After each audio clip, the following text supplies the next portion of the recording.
நாளும் ஒரு திருக்குறள். அறத்துப்பால். விருந்தோம்பல். வருவிருந்து வைகளும் ஓம்புவான் வாழ்க்கை பருவந்து பாழ்படுதல் என்று. விளக்கம். தன்னை நோக்கி வரும் விருந்தினரை நாள்தோறும் போற்றுகின்றவனுடைய வாழ்க்கை துன்பத்தால் வருந்தி கெட்டுப்போவது இல்லை.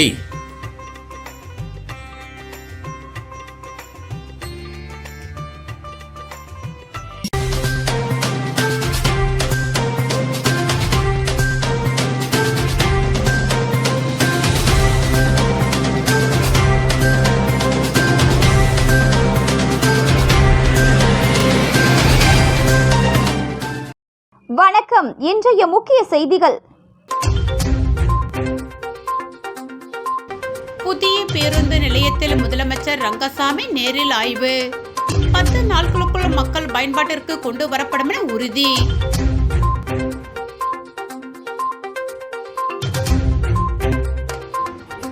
சமூக வலைதளத்தில் உள்ள பெண்களின் புகைப்படங்களை மார்பிங் செய்து பணம் பறிப்பு.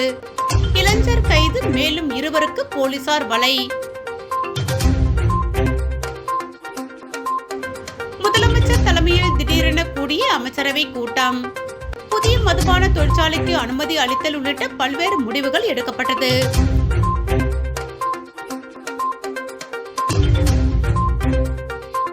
இனி விரிவான செய்திகள். புதுச்சேரியில் ஸ்மார்ட் சிட்டி மூலம் கட்டி முடிக்கப்பட்டுள்ள புதிய பேருந்து நிலையத்தை முதலமைச்சர் ரங்கசாமி ஆய்வு செய்தார். புதுச்சேரி உருளையன்பேட்டை தொகுதிக்குட்பட்ட மறைமலை அடிகள் சாலையில் அமைந்துள்ள ராஜீவ்காந்தி அரசு பேருந்து நிலையம் தற்போது ஸ்மார்ட் சிட்டி திட்ட நிதி உதவியுடன் புதுப்பொலிவுடன் கட்டுமான பணிகள் நிறைவடைந்து மக்கள் பயன்பாட்டிற்காக திறப்பு விழாவிற்காக தயாராக உள்ளது. இந்நிலையில் முதலமைச்சர் ரங்கசாமி தொகுதி சட்டமன்ற உறுப்பினர் நேருவுடன் புதிய பேருந்து நிலையத்தில் ஆய்வு மேற்கொண்டார். அப்பொழுது கட்டுமான பணிகள் முழுமையாக முடிவடைந்து விட்டதா என்பது குறித்து அதிகாரிகளிடம் கேட்டறிந்தார். தொடர்ந்து வருகின்ற 30ஆம் தேதி அல்லது மே 4ஆம் தேதி புதிய பேருந்து நிலையம் மக்கள் பயன்பாட்டிற்காக திறக்கப்படும் என முதலமைச்சர் தெரிவித்தார். புதுச்சேரியில் சமூக வலைதளங்களில் உள்ள பெண்களின் புகைப்படங்களை திருடி தவறாக மார்பிங் செய்து இணையதளத்தில் பதிவிட்டு பணம் பறித்த தென்காசி இளைஞரை சைபர் கிரைம் போலீசார் கைது செய்து சிறையில் அடைத்த நிலையில் மேலும் 2 பேரை தேடி வருகின்றனர். புதுச்சேரியை சேர்ந்த ஒருவர் தனது மனைவியின் புகைப்படத்தை மார்பிங்கில் ஆபாசமாக சித்தரித்து சமூக வலைதளங்களில் பரப்பி வருவதாக புதுச்சேரி சைபர் கிரைம் போலீசில் புகார் அளித்தார். அதன் பேரில் வழக்கு பதிவு செய்த போலீசார் விசாரணை மேற்கொண்டனர். அதில் பெண்ணின் புகைப்படத்தை சமூக வலைதளத்தில் ஆபாசமாக சித்தரித்தது தென்காசி மாவட்டம் வீரசிகாமணி பகுதியைச் சேர்ந்த சிவசக்தி மகன் மனோகர், வயது 23 என்பது தெரியவந்தது. இதனையடுத்து போலீசார் தென்காசிக்கு சென்று மனோகரை கைது செய்து புதுச்சேரி அழைத்து வந்து விசாரணை மேற்கொண்டதில் புதுச்சேரியை சேர்ந்த புகார்தாரரின் மனைவி உள்பட சமூக வலைதளங்களில் உள்ள பெண்களின் புகைப்படங்களை திருடி மார்பிங்கில் தவறாக சித்தரித்து இணையதளத்தில் பதிவிட்டு அதில் பாலியல் சேவை உள்ளதாக குறிப்பிட்டு UPI QR கோடு மூலம் பலரிடம் பணம் வசூலித்து ஏமாற்றியது தெரியவந்தது. தொடர்ந்து புகைப்படத்தை மார்பிங் செய்ய பயன்படுத்திய நுண்ணறிவு கருவிகள், மொபைல் போன்களை பறிமுதல் செய்த போலீசார் அவரை நீதிமன்றத்தில் ஆஜர்படுத்தி காலாப்பட்டு மத்திய சிறையில் அடைத்தனர். மேலும் இவ்வழக்கில் சந்தோஷ் மற்றும் ஜெயா ஜிகி ஆகிய 2 பேருக்கு தொடர்பு உள்ளதால் அவர்களையும் போலீசார் தேடி வருகின்றனர். மேலும் பெண்கள் சமூக வலைதளத்தில் அறிமுகம் இல்லாதவர்களிடம் இருந்து வரும் நட்பு கோரிக்கை ஏற்க வேண்டாம், அவர்களுடன் உரையாடுவதையும் புகைப்படங்களை சமூக ஊடகங்களில் பதிவிடுவதை தவிர்க்க வேண்டும் என சைபர் கிரைம் போலீசார் வேண்டுகோள் வைத்துள்ளனர். புதுச்சேரியில் முதலமைச்சர் ரங்கசாமி தலைமையில் கூடிய அமைச்சரவை கூட்டத்தில் புதிய மதுபான தொழிற்சாலைகள் அனுமதி, மதுபான உரிம கட்டணம் மற்றும் வாகனப்பதிவு கட்டணம் உயர்வு உள்ளிட்ட முக்கிய முடிவுகள் எடுக்கப்பட்டுள்ளதாக தகவல்கள் வெளியாகியுள்ளது. புதுச்சேரி சட்டப்பேரவையில் முதலமைச்சர் ரங்கசாமி தலைமையில் அமைச்சரவை கூட்டம் இரவு சட்டப்பேரவை வளாகத்தில் உள்ள கேபினெட் அறையில் கூடியது. அமைச்சரவை கூட்டத்தில் அமைச்சர்கள் நமச்சிவாயம், லட்சுமி நாராயணன், ஜெயக்குமார், திருமுருகன், சாய் சரவணகுமார், தலைமை செயலர் சரத் சவுகான், அரசு செயலர்கள் பங்கேற்றனர். இரவு 8 மணிக்கு துவங்கிய கூட்டம் சுமார் 2 மணி நேரம் நடைபெற்றது. கூட்டத்தில் புதிய மதுபான தொழிற்சாலைகள் அனுமதி கோப்பு திரும்பி அனுப்பப்பட்டு அதற்கான திருத்தங்களுடன் மீண்டும் கோப்பு அனுமதிக்கு அனுப்ப முக்கிய முடிவு எடுக்கப்பட்டது. அத்துடன் புதிதாக மதுபான கடைகள் உரிமம் தருவது தொடர்பாக விவாதிக்கப்பட்டது. மதுபான உரிம கட்டணத்தை உயர்த்துவது மற்றும் எல்டிசி உட்பட அரசு பணியிடங்கள் நிரப்புவது, வாகன பதிவு கட்டணத்தை உயர்த்தவும், அதேபோல் பட்ஜெட்டில் அறிவித்த திட்டங்களை நடைமுறைப்படுத்தவும் கூட்டத்தில் விவாதிக்கப்பட்டதாக தகவல்கள் வெளியாகியுள்ளது. ரங்கப்பரெட்டிப்பாளையம் பொதுமக்கள் ஸ்ரீ பழஞ்சோற்று ஐயனாரை வழிபட நீதிமன்ற உத்தரவுப்படி மதில் சுவரை உடைத்து வழி திறக்கப்பட்டதால் மகிழ்ச்சி அடைந்தனர். கடலூர் வட்டம் மதலப்பட்டு மதுரா ரங்கப்பரெட்டிப்பாளையம் பகுதி கிராமத்தில் வசிக்கும் பொதுமக்கள் சுமார் 150 ஆண்டுகளுக்கு மேலாக அருகிலுள்ள ஸ்ரீ பழஞ்சோற்று ஐயனார் ஆலயத்தை தங்கள் குலதெய்வமாக வழிபட்டு வருகின்றனர். தற்பொழுது அப்பகுதியில் உள்ள அணுக்கிரக சேட்டலைட் குடியிருப்பு பகுதியாக மாறிய பிறகு அங்கு வசிக்கும் மக்களின் பாதுகாப்பு கருதி சுற்றுச்சுவர் அமைக்கப்பட்டது. அதனால் ரங்கப்பரெட்டிப்பாளையத்தில் வசிக்கும் மக்கள், முதியோர், பெண்கள், குழந்தைகள் என அனைவரும் ஐயனாரை வழிபாடு செய்வதற்கு 3 கிலோமீட்டர் சுற்றி சென்று வழிபடும் சூழல் இருந்து வந்தது. இதனை அப்பகுதி மக்கள் அணுக்கிரக குடியிருப்பு பகுதியில் 11வது குறுக்கு வீதி வடக்கு பகுதியில் தங்கள் கிராமத்திற்கு செல்ல வழி அமைத்து தருமாறு கடலூர் மாவட்ட ஆட்சியர் மற்றும் உயர் அதிகாரிகளிடம் பலமுறை கோரிக்கை மனு அளித்தும் அதிகாரிகள் யாரும் அதை பற்றி பரிசீலிக்காததால் அப்பகுதி மக்கள் முன்னாள் ஊராட்சி மன்ற தலைவர் சுகுமாரனிடம் புகார் அளித்ததன் அடிப்படையில் கடந்த கிராம சபை கூட்டத்தில் ஊராட்சி மன்ற தலைவர், மாவட்ட ஆட்சியர், வட்டாட்சியர், வட்டார வளர்ச்சி அதிகாரி ஆகியோரிடம் வழிபாடு தளத்திற்கு பாதை உருவாக்கிட கோரிக்கை வைத்தார். அதன் அடிப்படையில் 25/8/2024 அன்று பொதுமக்கள் முன்னிலையில் மதில் சுவர் அகற்றும் பணி நடைபெற்றது. அப்பொழுது 16வது குறுக்கு தெருவில் வசிக்கும் தேவராஜ் என்பவரால் மதில் சுவர் அகற்றும் பணியை தடுத்து நிறுத்தி காவல்துறைக்கு தகவல் கொடுத்து மதில் சுவர் அகற்றும் பணி நிறுத்தப்பட்டு சென்னை உயர்நீதிமன்றத்தில் வழக்கு தொடரப்பட்டு தற்போது வழக்கு முடிவடைந்து அதன் தீர்ப்பு வெளியாகியுள்ளது. அதில் குலதெய்வ வழிபாட்டுக்கு எந்த ஒரு இடையூறும் இல்லாமல் ஊராட்சி நிர்வாகத்திற்கு எந்தவித அவப்பெயரும் ஏற்படாத வண்ணம் அந்த பொது வழியை பொதுமக்கள் திருவிழா காலங்களில் பயன்படுத்தி கொள்ள சென்னை உயர்நீதிமன்றம் தீர்ப்பு வழங்கியதன் அடிப்படையில் பொதுமக்கள் வழியை பயன்படுத்திட மீண்டும் கோரிக்கை மனுவை அளித்தனர்.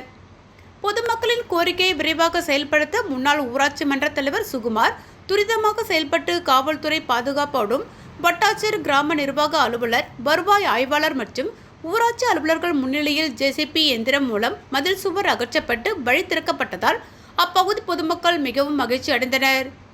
தொடர்ந்து முன்னாள் ஊராட்சி மன்ற தலைவர் சுகுமார், ஊராட்சி செயலருக்கு தங்களது நன்றியை தெரிவித்துக் கொண்டனர்.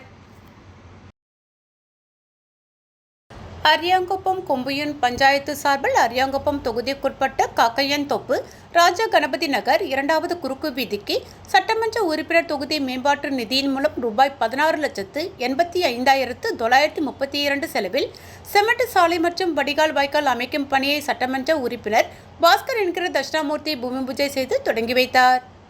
மேலும் நிகழ்ச்சியில் ஆணையர் ரமேஷ், உதவி பொறியாளர் நாகராஜன், இளநிலை பொறியாளர் சுரேஷ் மற்றும் அப்பகுதி என்ஆர் காங்கிரஸ் நிர்வாகிகள், பொறுப்பாளர்கள் பலர் கலந்து கொண்டனர். புதுச்சேரி மாநில பொதுநல அமைப்புகள் மற்றும் புதுச்சேரி மாநில மனிதநேய மக்கள் சேவை இயக்கம் சார்பாக ராஜா திரையரங்கம் அருகில் காஷ்மீரில் தீவிரவாதிகளால் கொல்லப்பட்ட அப்பாவி மக்களுக்கு மெழுகுவர்த்தி ஏந்தி அஞ்சலி செலுத்துதல் நிகழ்வு புதுச்சேரி மாநில மனிதநேய மக்கள் சேவை இயக்க நிறுவன தலைவர் நேரு எம்எல்ஏ தலைமையிலும் மற்றும் பொதுநல அமைப்பு தலைவர்கள் தலைமையிலும் நடைபெற்றது. மேலும் நிகழ்வில் பொதுநல அமைப்புகளின் தலைவர்களும் இயக்க தோழர்களும் மேலும் புதுச்சேரி மாநில மனிதநேய மக்கள் சேவை இயக்க நிர்வாகிகளும் பிரமுகர்களும் இளைஞர்களும் என பலர் கலந்து கொண்டு தீவிரவாத தாக்குதலில் உயிரிழந்தவர்களுக்கு மெழுகுவர்த்தி ஏந்தி அஞ்சலி செலுத்தப்பட்டது. புதுச்சேரியில் ஏல சீட்டு நடத்தி ரூபாய் 30 லட்சத்திற்கு மேல் மோசடி செய்துவிட்டு தலைமறைவான தாய் மற்றும் மகள் மீது வழக்கு பதிவு செய்து பணத்தை மீட்டுத்தர கோரி பாதிக்கப்பட்டவர்கள் மேட்டுப்பாளையம் காவல் நிலையத்தை முற்றுகையிட்டு தர்ணா போராட்டத்தில் ஈடுபட்டதால் பரபரப்பு ஏற்பட்டது. புதுச்சேரி குருமாம்பேட் சிவசக்தி நகரை சேர்ந்தவர்கள் செல்வி மற்றும் அவரது மகள் ராமலட்சுமி. இவர்கள் இருவரும் இணைந்து ரூபாய் 1 லட்சம் மற்றும் 1.5 லட்சம் மாத ஏல சீட்டு நடத்தி வந்துள்ளனர். இவர்களிடம் தர்மபுரி, கல்கி நகரை சேர்ந்த சங்கர், ராஜலட்சுமி, அமுதா, இந்திராணி உள்ளிட்ட 20க்கும் மேற்பட்டோர் சீட்டு கட்டி வந்துள்ளனர். இந்நிலையில் சில மாதங்களுக்கு முன் மாத ஏல சீட்டு நடத்தியதில் கிடைத்த 32 லட்சம் ரூபாயுடன் தாய் மற்றும் மகள் இருவரும் தலைமறைவாகினர். இதனால் அதிர்ச்சிக்குள்ளான பாதிக்கப்பட்டவர்கள் மேட்டுப்பாளையம் காவல் நிலையத்தில் புகார் மனு அளித்துள்ளனர். ஆனால் போலீசார் எவ்வித நடவடிக்கையும் மேற்கொள்ளவில்லை என கூறப்படுகிறது. இந்நிலையில் பாதிக்கப்பட்ட 20க்கும் மேற்பட்டவர்கள் இன்று திடீரென மேட்டுப்பாளையம் காவல் நிலையத்தை முற்றுகையிட்டு தங்கள் பணத்தை ஏமாற்றிவிட்டு தலைமறைவாக உள்ள செல்வி மற்றும் ராமலட்சுமி ஆகிய இருவர் மீதும் உடனடியாக வழக்கு பதிவு செய்து தங்களது பணத்தை மீட்டுத்தர கோரி காவல் நிலைய வாயிலில் அமர்ந்து தர்ணாவில் ஈடுபட்டனர். இதனால் மேட்டுப்பாளையம் காவல் நிலைய வளாகத்தில் சிறிது நேரம் பரபரப்பு ஏற்பட்டது. இதையடுத்து பாதிக்கப்பட்டவர்களை போலீசார் அழைத்து பேசி உரிய நடவடிக்கை எடுக்கப்படும் என உறுதியளித்ததை தொடர்ந்து அவர்கள் கலைந்து சென்றனர். மணவெளி சட்டமன்ற தொகுதி மணவெளி பகுதியில் உள்ள ஜெயபால் நகர், நேதாஜி நகர் மற்றும் வெங்கடா நகர் ஆகிய பகுதிகளில் ரூபாய் 36 லட்சம் திட்ட மதிப்பீட்டில் புதிய சாலை மற்றும் வடிகால் வசதி அமைக்கும் பணிகளை சட்டப்பேரவைத் தலைவர் செல்வம் தொடங்கி வைத்தார். அரியாங்குப்பம் கொம்புயன் பஞ்சாயத்து சார்பில் சட்டமன்ற உறுப்பினர் தொகுதி மேம்பாட்டு நிதியின் மூலம் மணவெளி கிராமத்தில் உள்ள ஜெயபால் நகருக்கு ரூபாய் 12 லட்சம் மதிப்பில் வடிகால் வாய்க்கால் அமைக்கும் பணி, நேதாஜி நகர் நடுத்தரு வீதியில் ரூபாய் 12 லட்சம் மதிப்பில் சாலை மற்றும் வடிகால் வாய்க்கால் அமைக்கும் பணி மற்றும் வெங்கடா நகருக்கு ரூபாய் 12 லட்சம் மதிப்பில் சிமெண்ட் சாலை மற்றும் வடிகால் வாய்க்கால் அமைக்கும் பணி ஆகிய பணிகளை துவங்கும் வகையில் பணிகளுக்கான பூமி பூஜை சட்டப்பேரவைத் தலைவர் ஏம்பலம் செல்வம் முன்னிலையில் அந்தந்த பகுதியில் நடைபெற்றது. சட்டப்பேரவைத் தலைவர் இந்த பூமி பூஜைகளில் கலந்து கொண்டு பணிகளை தொடங்கி வைத்தார். இந்த நிகழ்ச்சியில் அரியாங்குப்பம் கொம்பியன் பஞ்சாயத்து ஆணையர் ரமேஷ், உதவி பொறியாளர் நாகராஜ், இளநிலை பொறியாளர் சுரேஷ் மற்றும் அப்பகுதி முக்கிய பிரமுகர்கள் காமராஜ், தனுசு, NSK செழியன், SVS குமரன், தங்கதுரை, சித்ரா, சாந்தி மற்றும் ஏராளமான பெண்கள் உள்ளிட்ட பொதுமக்கள் கலந்து கொண்டனர். ஸ்ரீ ஆனந்தம் நிவாஸ் அடுக்குமாடி குடியிருப்பு வீட்டு உரிமையாளர்கள் அமைப்பு சார்பில் மாண்புமிகு உப்பளம் தொகுதி MLA அனிபால் கென்னடி அவர்களுக்கு நன்றியும் பாராட்டும் தெரிவித்து சிறப்பு விழா நடைபெற்றது. உப்பளம் தொகுதி அகத்தியர் நகர் திருவள்ளுவர் வீதியில் சுமார் ரூபாய் 8 லட்சம் மதிப்பீட்டில் புதிய சாலை அமைக்கும் பணிக்கான பூமி பூஜை நிகழ்வு திமுக உப்பளம் தொகுதி சட்டமன்ற உறுப்பினர் அனிபால் கென்னடி அவர்களின் தலைமையில் சமீபத்தில் நடைபெற்றது. அப்பகுதி குடியிருப்போரின் கோரிக்கையை ஏற்று இப்பணிகள் துவங்கப்பட்டன. தற்போது சாலை அமைக்கும் பணிகள் வேகமாக நடைபெற்று வரும் நிலையில் உப்பளம் தொகுதி MLA அனிபால் கென்னடி அவர்கள் நேரில் சென்று அதிகாரிகளுடன் இணைந்து பணிகளை பார்வையிட்டு தார் பதிக்கும் பணிகளை தொடங்கி வைத்தார். இந்நிகழ்வில் நகராட்சி உதவி பொறியாளர் யுவராஜ், இளநிலை பொறியாளர் சண்முகம் மற்றும் பணி ஆய்வாளர் ரவிச்சந்திரன் ஆகியோர் பங்கேற்றனர். இதனைத் தொடர்ந்து ஸ்ரீ ஆனந்தம் நிவாஸ் அடுக்குமாடி குடியிருப்பு வீட்டு உரிமையாளர்கள் அமைப்பு சார்பில் உப்பளம் தொகுதி MLA அனிபால் கென்னடி அவர்களுக்கு நன்றியும் பாராட்டும் தெரிவித்து சிறப்பு விழா நடைபெற்றது. மேலும் கூட்டத்தில் 2 முக்கிய தீர்மானங்கள் நிறைவேற்றப்பட்டன. பாதாள சாக்கடை திட்டப்பணிகளை விரைவில் முடிக்க வேண்டும். அதன் பின்னர் குடிநீர் குழாய்கள் பராமரித்து சுத்தம் செய்யும் பணிகளை உடனடியாக தொடங்க வேண்டும். பழுதடைந்த ஸ்லாப்புகள் விரைவில் புதுப்பிக்கப்பட வேண்டும். திருவள்ளுவர் சாலையும் அவ்வைநகர் வழியாக தேங்காய்த்திட்டு துறைமுகத்துடன் இணையும் புதிய காங்கிரீட் சிமெண்ட் சாலை அமைக்க வேண்டும் என கோரிக்கையை சட்டமன்ற உறுப்பினர் முன்னிலையில் விடுக்கப்பட்டது. அதையும் செய்து தருவதாக சட்டமன்ற உறுப்பினர் உறுதியளித்தார். உடன் குடியிருப்பு உரிமையாளர்கள், பிரசிடென்ட் மாணிக்கம், கமிட்டி உறுப்பினர்கள், கிளை செயலாளர் ராகேஷ் ஆகியோர் கலந்து கொண்டனர். புதுச்சேரி அரசு நலவழித்துறை முருங்கம்பாக்கம் ஆரம்ப சுகாதார நிலையம் மற்றும் Indian red cross society Puducherry கிளை சார்பில் சுகாதார நிலைய வளாகத்தில் உறுப்புதான விழிப்புணர்வு நிகழ்ச்சி நடைபெற்றது.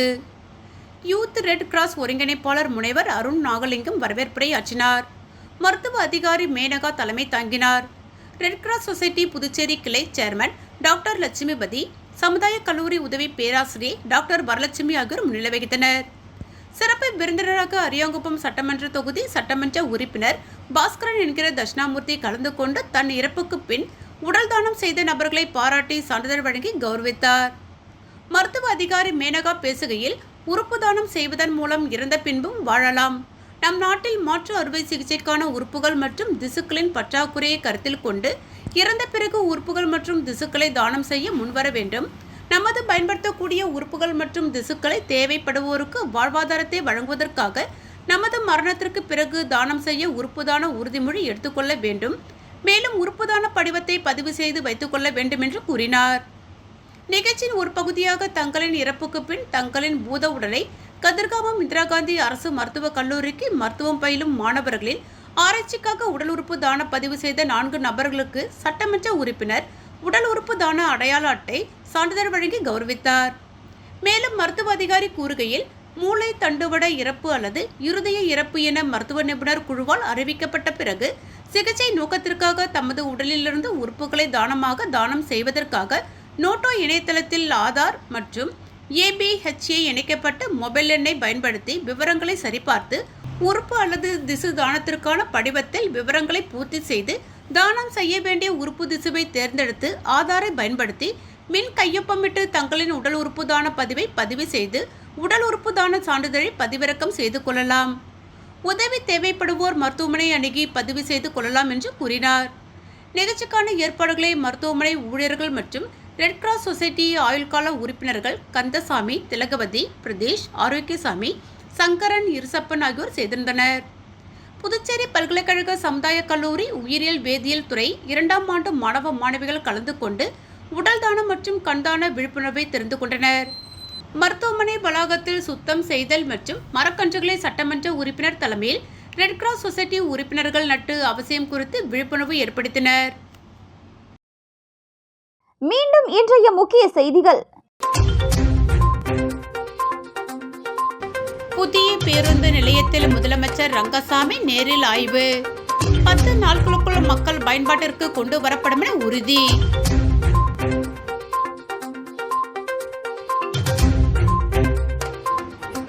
சமூக வலைதளத்தில் உள்ள பெண்களின் புகைப்படங்களை மார்பிங் செய்து பணம் பறிப்பு. இளைஞர் கைது, மேலும் 2 போலீசார் வலை. முதலமைச்சர் தலைமையில் திடீரென கூடிய அமைச்சரவை கூட்டம். புதிய மதுபான தொழிற்சாலைக்கு அனுமதி அளித்தல் உள்ளிட்ட பல்வேறு முடிவுகள் எடுக்கப்பட்டது.